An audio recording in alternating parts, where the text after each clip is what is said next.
So, start agad tayo para hindi po masayang yung oras natin, no? At nangangati na naman po ako, no? So, pagkatapos ko dito, okay, maglala, maliligo ako pagkatapos ko mag-live stream. Yan, so thank you mga kababayan sa patuloy po na pagsuporta po dito po sa Biran PH.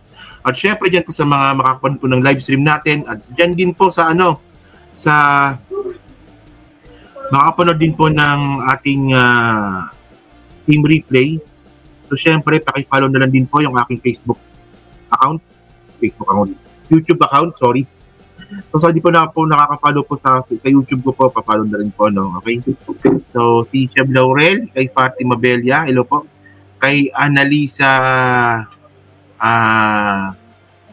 sa Auso ba yan, no? Okay, so start agad tayo. Thank you po, no? Kay Emily. Yan.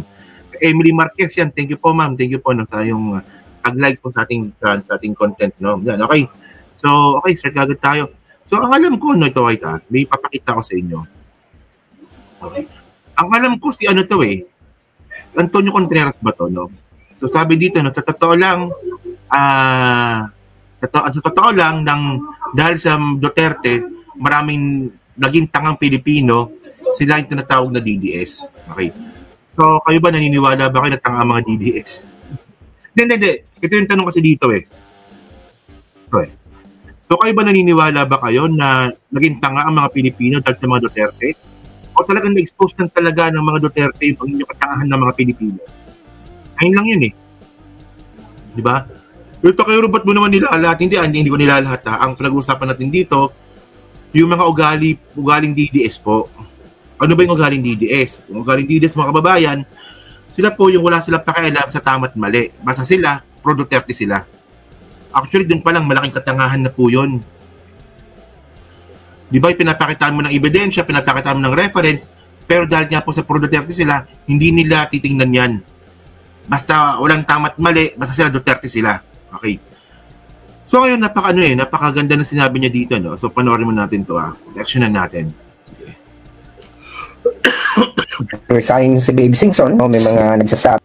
Ito, sige. Sabi na talagang palpak ang kasi, di ba, nag-resign si Baby Singson, may mga nagsasabi na talagang palpak ang ICI, binutikos na naman si Pangulong Marcos. I would just want to be fair. Kasi ang basa ko ngayon, ang mga tao, hindi naman katotohanan ng hinahanap nila. Yung katotohanan ang hinahanap nila, yung confirmation ng kanilang mga biases. Maraming ganun, may mga inaasahan na silang outcome. Dapat mas masama si Romualdez at saka si Marcos. Di ba, ganun ang inaasahan ng outcome, regardless of whether it's going to support. Okay.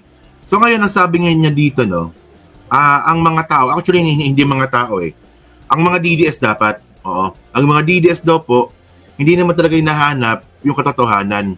Ang hinahanap talaga nila is yung confirmation ng kanilang biases. Actually, totoo po yan Ito po yan Actually, kitang-kita po yan sa ugali po ng mga Duterte Bobo supporter. So, for example, mga kababayan, di ba? Itong mga Duterte Bobo supporter, naniniwala sila na palpak si PBBM. Di ba ganon? Pero pag pinakataan mo ng mga ebidensya yan, tulad ng bumaba yung crime rate, sabi ng PNP. So may data yon.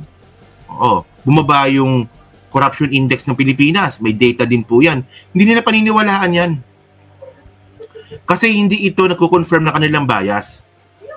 Pero pag sinabi mo na sinabi nga ni Amy Marcos na si PBBM may addict, paniniwalaan nila yan kasi confirmation po yung paniniwala nila.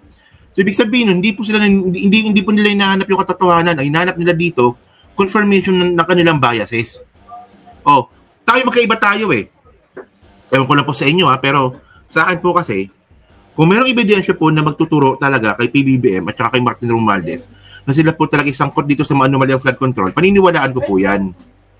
Kahit po na masakit sa akin yan kasi sinuportahan ko yan, 3 taon na. Pero kung may ipapakitang ebidensya po itong mga kritiko nga po ni PBBM, di ba? For example, lumabas si Saldico. Sabi ni Saldico, may mga ebidensya ako dito na magtuturo kay Martin Romualdez at kay Presidente Bongbong Marcos. So meron ako CCTV dito. Pati CCTV pala, legit. Meron ako ditong mga logbooks. Na labas-pasok pala yung mga sasakyan dyan sa Forbes. Dyan mismo sa bahay mismo ni Martin Romualdez. Paniniwalaan ko po yun.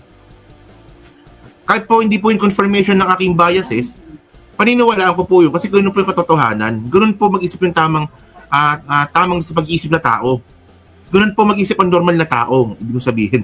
Pero itong mga bobong mga DDS, mga kababayan, wala silang pakialam sa ganyan. Pag may magandang balita para kay PBBM, hindi nila paniniwalaan yan. Pero pag merong balita na critic kay Presidente Bongbong Marcos, paniniwalaan nila yan kasi ito nga po, nakukonfirm na kanilang biases. Doon ang tawag doon. Hindi nga katotohanan na hinahanap ninyo dito. Ang hinahanap ninyo dito, confirmation ng yung biases. Kasi nga po, mga tanga-tanga kayo. Mga kulto kayo. O, di ba? Mas masama si Romualdez at saka si Marcos. Yeah. Di ba ganun ang inaasahan ng outcome? Regardless of whether it's going to be supported by evidence or not. At ang iba sinasabi, skeptical, hindi mapapasama yan. Di pagtatakpan niya. So, we already know the conclusion. So, what good is an extra investigation for truth? No matter what the investigation, no matter whether it's fair or not, we will always find holes in it because it will not be in accordance with our expectations. Ang moro-moro dyan, moro-moro dahil nga talagang hindi natin paniwalaan. Gusto lang natin kung ano yung nakukonfirm ang biases natin, which is kind of a wrong attitude. Kasi alam mo na pala bakit ka pa imbestiga, di ba? May conclusion ka na pala. O therefore, wag na, parang it's like there is no nga naman, di ba? O nga naman. Kung naniniwala pala itong mga bobong mga DDS, no, na walang kasalanan si Cheese, bakit nakaabang pa kayo sa ICI? Kung naniniwala naman pala kayo na may kasalanan si Martin Romualdez, no? At ito ay pinagtatakpan lang ng ICI, bakit nakaabang pa kayo sa ICI? Tanga-tanga di pa ito.